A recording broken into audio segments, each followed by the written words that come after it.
आज मस्त असं हेअर वॉश केलेला होता आणि केस काही लवकर सुकत नाहीत म्हणून हेअर ड्रायरने जे आहे ते आज केस छान असे सुकवून घेतले. त्यानंतर सगळी कामं आवरली. ऋतू स्कूलहून आल्यानंतर आम्ही बाहेर जायला निघालो. तर मला आज हेअर कट पण करायचा होता आणि डीमार्टमधून थोड्या काही गोष्टी घ्यायच्या होत्या. पहिलं तर ऋतू आणि ऋतूचे पप्पा मस्त डीमार्टमध्ये फिरून आले. त्यांनी थोडीफार शॉपिंग केली आणि त्याच्यानंतर मला हळदी कुंकासाठी जे पण वाण सामान द्यायचं होतं तर ते काही गोष्टी मी घ्यायला गेले. तर डीमार्टमध्ये अगदी बजेटमध्येच खूप छान गोष्टी ज्या आहेत त्या आलेल्या आहेत आणि जाते वेळी जेवढा आम्ही हॅपी असतो तेवढंच आमचा मूड ऑफ येते वेळ झालेला असतो.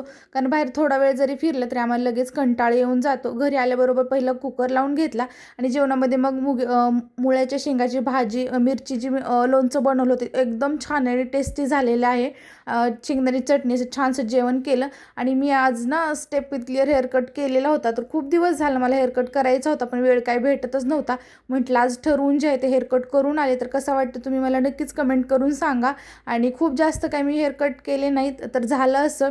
तर आज सकाळी मी मशीन जाते वेळेस लावून गेले होते आणि मग आल्यानंतर पण जेवण वगैरे करून आराम केला आणि मला मशीनमधले कपडे वाळत टाकायला अक्षरशः संध्याकाळचे 6 वाजले होते.